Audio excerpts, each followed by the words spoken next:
শুধু শুক্রবারে 2 রাকাত জুমার নামাজ পড়ে সালাম ফিরাইয়া বাইর হইয়া যে যান, আর যে 1 সপ্তাহ আসেন না আপনি নাফরমান। এই 1 সপ্তাহের তো খবর নাই। ওই শুক্রবারের 2 রাকাতেরই কি দশা, এটা কি বুঝুনি আমরা?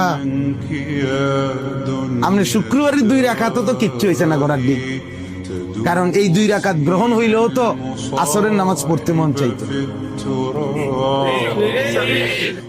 তাহলে আপনার নামাজের দশা কি? হ্যাঁ, আপনি হাজিরা দেন আইসা আল্লাহকে বুঝান, ঠাট্টা করেন আল্লাহ, মস্কারি করেন আল্লাহ, আল্লাহকে সোজা মনে করছেন, বোকা মনে করছেন। নাউজুবিল্লাহ। কি ভাবছেন মিয়া? কি ভাবছেন? কি ভাবছেন?